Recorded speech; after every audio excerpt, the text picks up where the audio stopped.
Hello, Lisa here. Welcome back to my channel, or welcome if this is your first time stopping by. Today, we're going to have a conversation about what my current bedtime tarot and oracle routine looks like. So if you've been curious about what that looks like, I will forewarn you, it's a bit extra. It's a bit extra. But I'm going to go over it with you today. I'm going to show you what I'm currently using, how I'm currently using those things, what the practice looks like, and hopefully break it down in case you're curious or interested in doing a reflective end of the day practice for yourself. I will share some of my favorite tools for that and what it looks like, what I'm using. I'm repeating myself. Let's just get into it. So to give this video some context, I thought I would start out by telling you what sort of started this for me, and it is this deck.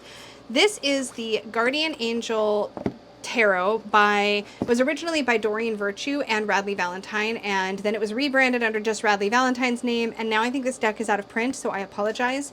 My version of this deck has been modified. I followed a modification that Dawn Michelle did on her version of this deck years ago, and as soon as I had this deck in hand and had modified it, where I trimmed the foiling off, I re-edged it in these beautiful pastel colors, it just immediately felt like my deck, and it was so far outside of what I was currently drawn to, or what I had been drawn to at that time, that it really blew me away with how much I ended up falling in love with this deck.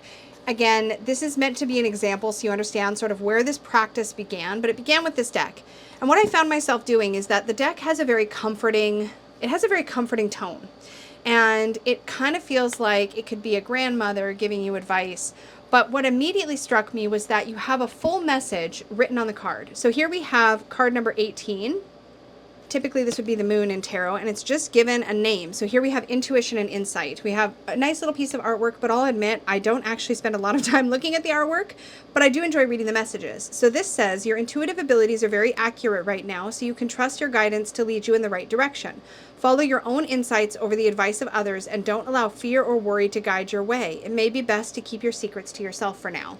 And what I found myself really enjoying about these cards was that it was a full, complete message. Here this says, your angels are asking you to make an important decision you've been putting off. It's likely you know which choice you should make, but you're procrastinating so you don't upset someone else. Ask heaven for guidance and then make the choice that celebrates who you truly are. And funny enough, the language on this deck didn't really bother me, even though at the time that I picked this up, I would say some of this in any other deck would have been, I don't know if triggering is the right word, but it definitely would not have felt comfortable for me. And yet, for some reason, this one just worked. And I felt like it was just so comforting. And I began just keeping this deck by the side of my bed. It's still one of my favorites for bedtime pulls. And I would just, at the end of my day, right as I'm crawling into bed, I'd literally keep this in my nightstand. I would pull this out, I would shuffle it, and I would pull a card and read the message. I very rarely go into the guidebook, although sometimes I do enjoy dipping in case there's anything extra that sort of jumps out at me. But typically what I loved about it is that it was just so easy to get a message right off the card and reflect on my day, reflect on the message, not think too hard about it. It felt very easeful. I didn't feel like I had to agonize or overthink. It was just like the message was right there for me. So it felt less like a tarot reading and more like, I don't know, a point of reflection, a mini meditation, that sort of thing. And so this is what launched the whole thing. And I still go back to this deck a lot. I used this for the first quarter of the year, maybe the first half of the year? No, I don't know. I used it for a big chunk of the year already, and then I'm rotating it out. So I will show you the other decks that I have in my rotation, but for today, I want to focus on what I'm currently pulling from and what that practice looks like. So to contextualize that a little further, let me show you the device that helps. So this is my Free Write Alpha. I pre-ordered this a long time ago and it had finally come in. This is not how it looks like out of the box. I actually changed out the keycaps. I need to tell you what this is, but anyways, I did change out the keycaps. They were originally all these like flat gray ones, and you can see from the profile that the keycaps I put on are quite high, but I just hated trying to type on these really flat keys. I could never really tell when I was typing. It was really easy for me to miss keys, whereas these are quite raised. Anyway, the punchline to this is that this is a distraction-free writing device. It's basically a word processor. I do have another device like this called the Alpha Smart that is a word processing device from I think the 90s or something, early 2000s. And this was basically Free Write's answer to this. I will say for what it is, it's quite expensive, but it has been invaluable in my practice. So typically what this is great for is because for me, journaling, especially free-flowing journaling, the kind of journaling where I want to just get my thoughts out as I'm thinking them, I don't want to have to hesitate. I type so much faster than I write by hand. So I find that I do my best journaling if I'm typing versus if I am long form writing. Long form writing is great for like slow note taking or meditative type stuff. But when I want to just like stream of consciousness, get something out, typing is best. So I keep this little device by my bed and I pull it out when I'm ready to do my nighttime tarot pulls, and I will freeform journal, and I'll show you what that looks like here in a second. I've got a new document ready to go. So I have a stack now. My bedtime routine is turned from one deck into a stack, and it's a little excessive, but there's reasons for everything. So let me talk you through my current stack, why everything's in this pile, what I get out of it, etc. To keep it a little simple to start with, I will say I have one sort of foundational deck that I'm rotating through. So this first deck, Song of the Grandmothers, is in the same sort of spot that the Guardian Angel Tarot would be in. I find that this one works really well for bedtime pulls because the way this deck is formatted is you have grandmother, so of course it brings that comforting, nurturing energy, but you have grandmother, Black Panther, a keyword, passion. Then there's a little haiku. So this says, welcome your wildness, let your heart fire lead the way, playful in the dark. So I can just take these messages at face value. I don't have to get into the guidebook. It's very relaxing. I don't have to think too hard about what the card means. It's telling me what it means. And I get that instant message because there's enough writing on the card itself for me to just flow with it. So typically I will pull a card from this deck first. So we're going to do an example and I'll show you exactly what a bedtime routine looks like. So I'll shuffle this while I'm literally sitting in my bed with my writing device on a pillow in front of me so that I'm ready to do any journaling. I'll pull a single card. So okay, that's hilarious and interesting. So we're going to leave that out. Now, again, I haven't found myself going into the guidebook too much, but I will say the guidebook for this deck is really wonderful and very substantial. So if I feel like I'm not getting it right away from what's written on the card, I will go into the guidebook. Isn't that wild that that came out? Okay, anyway, so I'll pull this out. I'll set it next to me. I'll pull out my writing device. Let me get its little case out of the way. And I'll literally type the date. So we'll just put a date in here, August 10th. I'm just making up a day, 2024. And then I'll type the first card. So I'll say Song of the Grandmothers. And then I'll put Panther, grandmother, Black Panther. And then I'll write the keyword passion. And then in quotes, I'll put whatever the message is on the card. Welcome your wildness.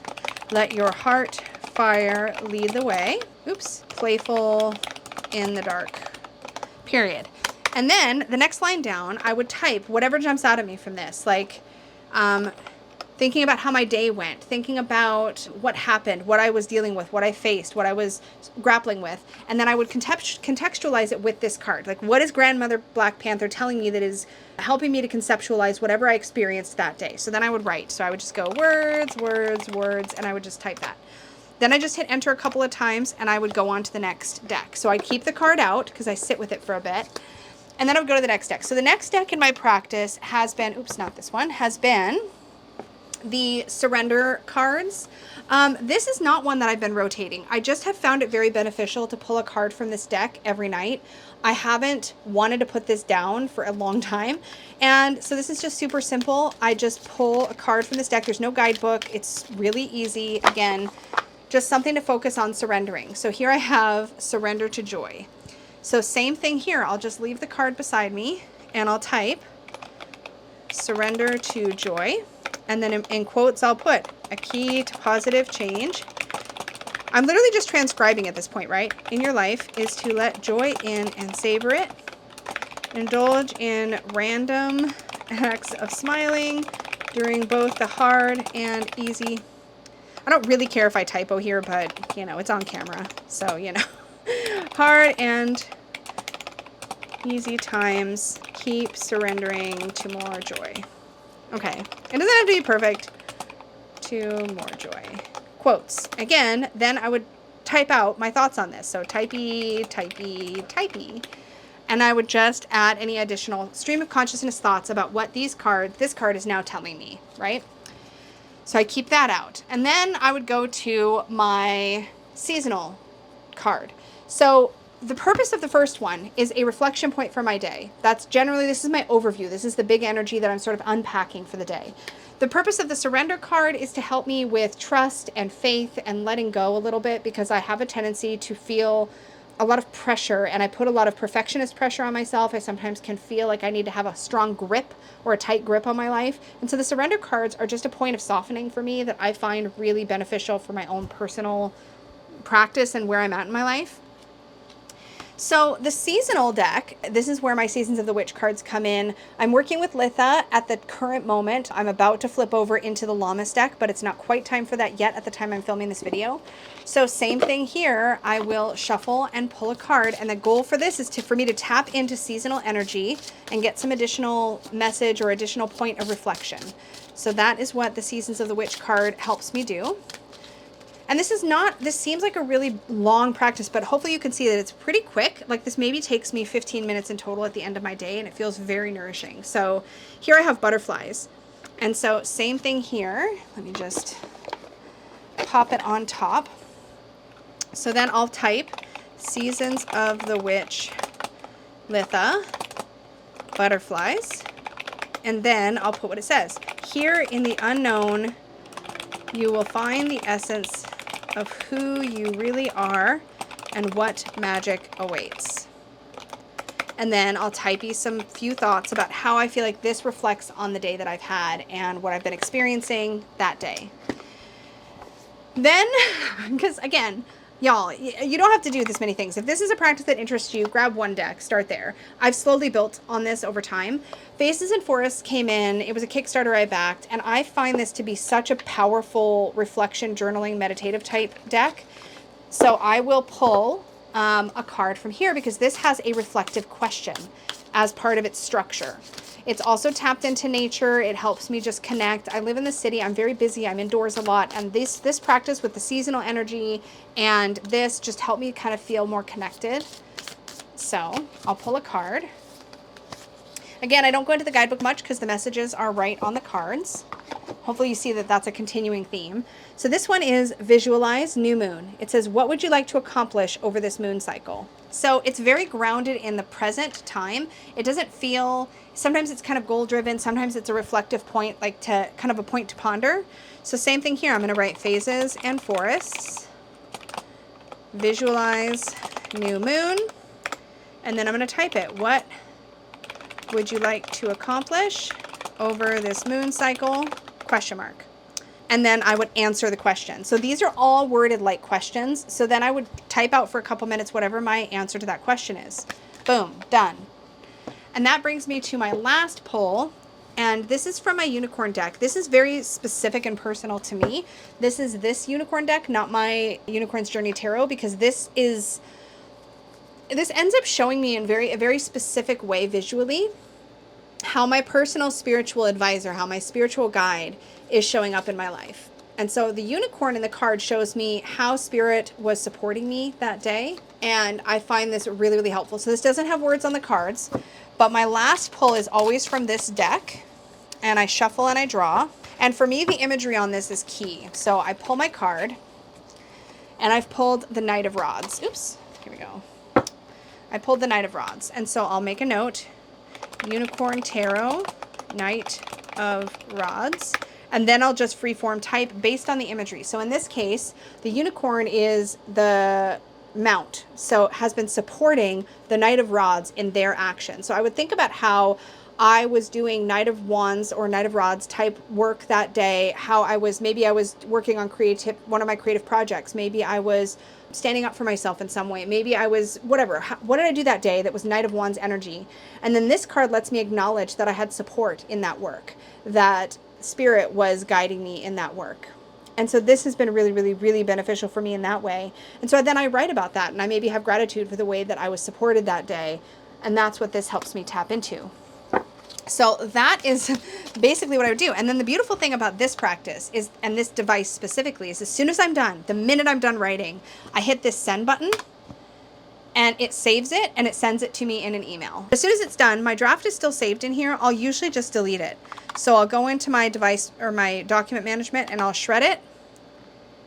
Yep, I'm gonna shred it and enter, and now it's gone and it's onto a different document that's here. So this is really great for this. I do keep some ongoing documents on here that I work with. Like there's a solo role-playing game that I play where I do some journaling, and so I have an ongoing document for that. This is a very simple device. I do have to use when I'm doing this in bed. Like right here, it's very well lit, but there's no backlighting on this device at all, which is kind of annoying. I wish it did have a backlight, but it doesn't. So I will attach, it's quite thin. I'll attach a book light to it, and it'll be enough light to shine on the screen, and then I'll just write. What I like about it is it's kind of like a way to reflect on my day. It's stream of consciousness writing. Once I'm done writing it, I get to like send it away from me and call it done. There's no looking back over it, not that day. If I want to, I can go into my email the next day and look it over before I start my day. I just save those in my email. I file them away. I don't do anything with them. They're just more about me getting something out of me, and that action of hitting the send button for some reason that's so satisfying, because then I'm able to just like get it off of my plate, get it away from me, and it feels like I have that moment to sit, think, contemplate, answer questions, reflect, and then I'm done. And it's that kind of like wiping my hands clean of the day. I've taken whatever lessons I need to take. I've taken that moment to be grateful or to reflect or to learn. And then I get to just go to sleep. And it's such a beautiful way to clear my mind and to start my day fresh the next day. Ever since I started doing all of this, I found that it just really helped me to ground and settle before I go to sleep. And sometimes after I do this practice, I'll still do other things for my bedtime routine. Like I might read pull out my Kindle and start reading my current fiction read. I'll do something else, but I've cleared my mind of the day. So I use this device, obviously, this is a big part of it, but I mean, if I was a long form journaler, that would work too. I just really like this.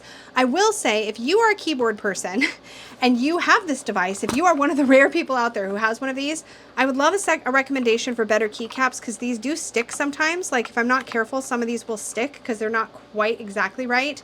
I technically probably need a lower profile keycap, but I just want to be able to replace the main typing keys. That's my main goal. These ones are all special sizes or special types, so I don't really want to bother fixing these. And the space bar is custom too, so I'm probably not going to be able to replace the space bar or any of these surrounding ones, but if you know of good keycaps I should maybe look at for this, let me know, because these aren't perfect, but they're doing the job. They're doing the job. So with that in mind, let me just put these away. That is what the practice looks like, and this is, like I said, my current stack. And what that looks like, I'm actually gonna pull out, I'm gonna keep that card out for myself for a minute because it jumped out and did that weird thing, and I actually do want to sit with it. But this is my current stack. So it's Song of the Grandmothers, Seasons of the Witch, Faces and Forests goes last, and then I have, well actually the Tarot goes last, but I also have my Surrender deck. So this is my current stack. These two are mainstays. I have a feeling this one's going to be a mainstay for probably a while, unless I have another journaling deck. But these two will rotate, so I'll be moving into the Lammas Seasons of the Witch deck next, and then I will also rotate this seasonally when I feel ready. So probably in the fall, I'm going to move into a different deck. So let me show you what I have planned for other decks that I rotate in and out of with my stack. So this is my basket. Earlier in the year, I was using the Guardian Angel Tarot, and I was also using my Buddha Doodles cards. So this is one that I also really like for bedtime pulls. This is another, I think this is a hard to find deck, but I've had this for years and years. I had it before I opened my yoga studio. I love these. They're very just meditative, and they are inspired by Buddhist philosophy, and they're by Molly Hahn, who had a really great, she used to share these on her like Facebook page, and that's how I found her, and that's how I ended up with this a long time ago, is because I ordered it off her website because I fell in love with her art. But I like pulling these as part of my bedtime routine, so that will rotate in. I also have to rotate in this is another out of print, I'm sorry y'all. This is my Wild Messengers Alchemical Tarot. This has a whole big guidebook that I might refer to, but the reason this is in here is because I modified this deck to actually have messages written right on the cards. So they have a bit of a call and response style. So for example, Ladybug, help me to have the courage to listen to my heart. Help me hear your joyful whisper. And then there's a response. So Ladybug's response is listen for the message your heart wants you to hear. So same thing here. Blue Whale, help me take up space in my life and to speak my truth. The answer is never let anyone stop you from singing your song. And so I went through this whole deck. I pulled this text from the guidebook. and I modified this myself. Now this, again, this deck is out of print. The book is really beautiful and expanded, but with just the cards with the written messages, this will make a great bedtime reflection deck to use in that same practice. And so hopefully you can see there's a common theme among the decks that I tend to put in here. This next combo is one that I want to work with, I think probably over the winter, but we'll see. This might change. I have the Moonchild Oracle, and these ones I will have to pull into the guidebook because the messages are not written on the cards. But I specifically wanted the Moonchild. This is the Shadow Edition. I wanted the Moonchild because I remembered that the guidebook for the Moonchild is really great at giving you a inquiry. So this might actually take the place of the Phases and Forests because there's actually, so for example, here is the, what card is this? This is the Ace of Cups. And the inquiry is, how can my heart inform my intuition and bliss? And there's another question, how can I celebrate and rejoice with my soul family? There's keywords, there's a message, there's also an affirmation. I plant new seeds from the source of my heart. I see the sacred design and infinite love. So it gives you something to journal off of, and I think it'll make a really nice practice. By the time I get to this one, I will probably pare it down, like how many decks I'm using, a little bit. I say that, but then I'm probably lying. Anyways, so I have the Moonchild Tarot, and I'll be, when I pull this, I will also be using the Dreamgate Oracle, also by Danielle Noel. And this one has keywords on the cards, but like with the, so you can see this is actually, this is just beautiful. It's got like a main keyword and then it's got sub keywords. But then also in the guidebook here, we also have a question. For example, this card is, there's so much for these. This one is Choose Your Adventure. You've got all your message, all this kind of stuff. And then the question, what is my dreamy intention for tonight or today? And how am I being guided to awaken my dreams? That's perfect for a bedtime pull. Or like, here's the multiverse card. And the questions are, how can I learn from the mysteries of the cosmos? And what is clouding my view of the life I want? So there's some really powerful question things, and I think if I'm working with Dreamgate and the Moonchild Tarot together, I think I'll end up having a really nourishing journaling practice at night, just to kind of reflect on those for the day. Again, it's a way for me to sort of clear my mind as well. So I think my thinking is I'm going to move into those for the darker half of the year. I've already worked with these, and then this will show up when I feel called to work with it. The other deck that I have been currently keeping in my bedtime basket, these are just decks. The bedtime basket, I keep this on a shelf next to my nightstand, and this is all the stuff that will be rotating in or that I want to have close at hand. And one of them is the Heart Align Affirmations. Align Heart. I always say it backwards. It's the Align Heart Affirmation Deck, Affirmation Oracle by Kimberly Sand. This is the first edition. She recently did an updated edition called The Fine Lines with dark text. So my version has the white text, and I just love it. Now, what will remain to be seen is if I'm using this in dimmer lighting, because I typically do my card pulls with a book light or with a night light. In the dimmer lighting, if I struggle to read these, I may just have to scoop up the Fine Lines edition because there is higher contrast, so it is easier to see. But I like the energy of this soft one. This is, I call this my, let me get to the point. I call this my Linus Blanket deck because this is the deck I pull from when I'm struggling. So if I've had a particularly rough day, or if I just need that kind of a message, a supportive message, this is what I'll pull as part of my bedtime routine. And I might pull this as the last card, just a little something, a little affirmation. Like, I treat myself with the love and respect I wish to receive from others. Or I trust myself to make myself known and remain strong, safe, and seen in any relationship. These are really powerful affirmations. They're very healing. And so if I've had a rough day, this is always sitting in my bedtime basket to be pulled into my rotation on a kind of as needed basis. And I absolutely love this. I will never be without this deck. Like, it has become like something I really cling to and really enjoy working with. So now I'm going to sit with Grandmother Black Panther because of how insistent she was that I listened to her message. So I'm going to sit with this card, but that wraps it up for this video. I hope this was helpful, especially for those of you who were curious what I mean when I talk about my bedtime practice.